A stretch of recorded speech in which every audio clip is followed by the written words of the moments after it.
Hi everyone, welcome to digital GK classes. तो BPSC TRE 2.0 का exam जो है बहुत ही पास में है। आप सभी की तैयारी बहुत अच्छे से हो रही होगी एंड आज ही जो है आप सभी के एग्ज़ाम डेट से रिलेटेड आपका जो एडमिट कार्ड है उन सभी से रिलेटेड इन्फॉर्मेशन आई है। साथ में NIOS डीएलएड से रिलेटेड भी अपडेट आ चुका है। शिक्षा विभाग के जो के पाठक हैं वो डीएलएड की ट्रेनिंग या फिर जहाँ पे भी जो ट्रेनिंग चल रही थी वहाँ पर वो गए थे और वहाँ पे स्टूडेंट्स के द्वारा जो सवाल पूछा गया NIOS से रिलेटेड तो उन्होंने जवाब दिया है। सीटेट से रिलेटेड बहुत सारे अपडेट है, पूरा वीडियो देखिएगा, एक एक करके हम बात करने वाले हैं जो भी आप सभी के लिए इंपॉर्टेंट होगी। पहली बार आए हैं तो चैनल को जरूर सब्सक्राइब कर लीजिएगा एंड वीडियो पसंद आए तो जरूर लाइक करें सो दैट आपको अपडेट मिलता रहे। देखिए, वीडियो स्टार्ट करने से पहले मैं आपको बताना चाहूँगी कि सीटेट से रिलेटेड क्लासेस डेली हमारे चैनल पे हो रही है। 12 बजे पॉलिटी की होती है एंड 2 बजे आपका SST हिस्ट्री की होती है। तो ये NCERT है और ये आपको कल सीटेट में काम नहीं आएगा। जिनका भी BPSC में एग्ज़ाम होने वाला है ना, आपको NCERT पढ़नी ही होगी क्योंकि चेयरमैन सर ने तो क्लियरली बोला हुआ है कि NCERT तो आएगी ही आएगी। तो आप NCERT से नहीं भाग सकते हो, अभी भी समय है। आपका सीटेट का एग्ज़ाम तो वैसे भी जनवरी में है, बट जिसका भी BPSC का एग्ज़ाम है आप लोग प्लीज़ NCERT हमारे चैनल से पढ़ सकते हो, बहुत इंपॉर्टेंट है आप सभी के लिए। अब बात कर लेते हैं कि आखिर में आज जो है NIOS डीएलएड से रिलेटेड क्या अपडेट आया है। बहुत सारे आप सभी के मन में सवाल है। कोई ये कहता होगा कि जो ऑलरेडी ज्वाइन कर चुके हैं उनको बाहर कर दिया जाएगा। कुछ लोग ये बोल रहे हैं कि वेटिंग लिस्ट में शायद NIOS डीएलएड वालों को मौका ना मिले। इवन आपने देखा होगा कि जो 6th फेज़ वहाँ से भी बाहर निकालने की बात चल रही है बीएड वालों को। तो आज की जो अपडेट है वो मैं आपको बताना चाहूँगी एंड कोशिश करूँगी कि वो क्लिप भी लगा दूँ, बट अगर ना भी लगाऊँ तो आप जाकर देख सकते हो, हर जगह वायरल हो रहा है। जो शिक्षा विभाग के जो के पाठक हैं उनके द्वारा आज कहा गया कि देखिए जो ऑलरेडी ज्वाइन कर चुके हैं उन्होंने सीधे बोला कि जब तक सुप्रीम कोर्ट का ये फैसला आया है NIOS के अगेंस्ट, उससे पहले तो हमारा ज्वाइनिंग प्रोसेस पूरा कंप्लीट हो चुका है, तो ये उस पर लागू नहीं हो सकता है। तो जो लोग भी परेशान हो रहे थे NIOS वाले कि हमने 10 दिन पढ़ा लिया है और हमारी ज्वाइनिंग हो चुकी है, तो आप सभी पे कोई खतरा नहीं है। वैसे भी अगर आप देखें आज तक कभी ऐसा हुआ नहीं है कि कोई नौकरी कर रहा है उसको वहाँ से हटा दिया जाए।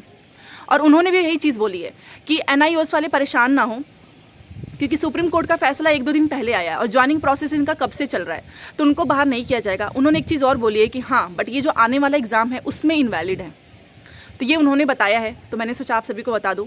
एंड वो एक चीज़ और है कि अभी तक कोई ऑफिशियल इन्फॉर्मेशन नहीं आई है। आपने देखा होगा ना तो BPSC की तरफ से आया है ना तो इवन सीटेट के साइड से तो आया ही नहीं है कि ज्वाइनिंग जिसकी हो चुकी है BPSC का स्पेशली, क्योंकि अभी की रिसेंट में उन्हीं की ज्वाइनिंग चल रही है एंड 60% तो ऐसा सुनने में आ रहा है कि सबसे ज़्यादा तो मोस्टली NIOS वाले ही हैं उसमें।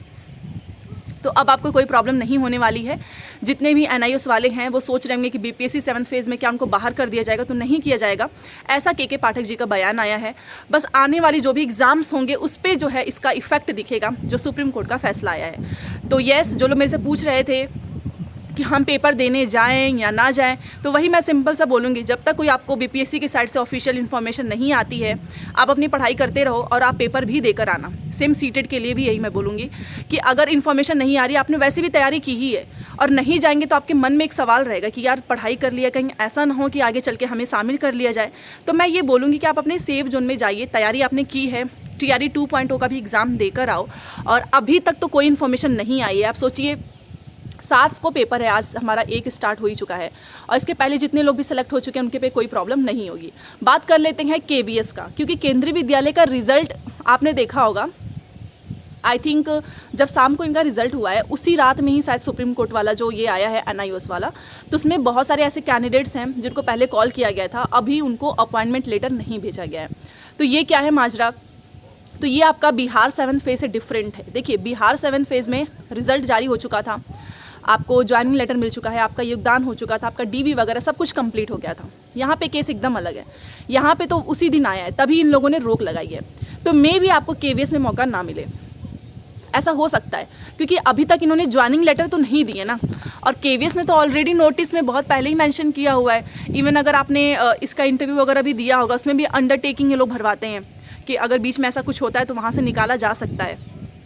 तो ये केंद्रीय विद्यालय का है, बट मुझे ऐसा लगता है कि आप में से जितने लोग भी केंद्रीय विद्यालय में सेलेक्ट होंगे उनके पास 2-2 जॉब होगी, क्योंकि मैं आपके कमेंट सेक्शन देखती हूँ कि आपका BPSC में भी हो चुका है, आपका KVS में भी हो चुका है। तो देखो, अगर आपका BPSC 7th फेज़ में हो चुका है ना, तो प्लीज़ वहाँ से रिज़ाइन मत देना, ठीक है। बहुत सारे ऐसे लोग गलती किए हुए हैं, आपको वहाँ से रिज़ाइन नहीं देना है, क्योंकि आपको वहाँ पे ज्वाइनिंग लेटर मिल चुका है, सब कुछ कंप्लीट हो चुका है। अभी आपको केवीएस में नहीं मिला, इसका कोई चांस नहीं है। मे बी ये लोग बाहर कर दें, क्योंकि अभी वेटिंग लिस्ट भी जो है इनका शायद रिवाइज लिस्ट नहीं आएगा, क्योंकि केंद्रीय विद्यालय को अगर रिवाइज लिस्ट देना होता तो वो ज्वाइनिंग लेटर से पहले ही देता। बहुत सारे कैंडिडेट्स को ज्वाइनिंग लेटर जा रहा है, तो जो सीट बचेगी उस पर ये लोग वेटिंग लिस्ट जारी करेंगे। ठीक है, तो आपको अगर बिहार में जॉब मिला है, आप अपने जॉब पे रहो, और बेकार में आप ऐसा मत सोचो कि आपको वहाँ से बाहर कर दिया जाएगा, जितने भी NIOS कैंडिडेट्स हैं। क्योंकि आज जब से के पाठक जी का बयान आया है, तब से इतना तो हो चुका है श्योरिटी कि यस, जो लोग ऑलरेडी जॉब में हैं उनको बाहर नहीं किया जाएगा। जिनकी जॉब हुई ही नहीं है उन्हें बेसिकली बाहर किया जा सकता है। बेसिकली क्या मतलब, इनवैलिड है वो। ठीक है, अब बात कर लेते हैं सीटेट का। देखो सेम वही चीज़ है, सीटेट का भी एग्ज़ाम नहीं हुआ है और सीटेट पेपर 1 भी आपका इनवैलिड हो जाएगा। पिछली बार भी सीटेट ने कुछ ऐसा मेंशन नहीं किया था, उनका क्लियरली लिखा होता है कि जो भी चीज़ें आएंगी वो सुप्रीम कोर्ट के अधीन होंगी उनका। तो आपको भी वैसा ही इस अकॉर्डिंग अपनी तैयारी करनी चाहिए। अभी देखते हैं, जनवरी में है। और बात कर लेते हैं अब वेटिंग लिस्ट का। देखिए सबसे बड़ा खेल तो बिहार में वेटिंग लिस्ट को लेकर हो गया है। स्टार्टिंग से सुनने में आ रहा था कि जितने भी BPSC के चेयरमैन ने भी बोला था कि सिलेक्शन के बाद जितना पोस्ट हमारे पास खाली बचेगा, मान लो जितनी रिक्तियां बचेंगी, हम उस पर सप्लीमेंट्री रिजल्ट जारी करेंगे।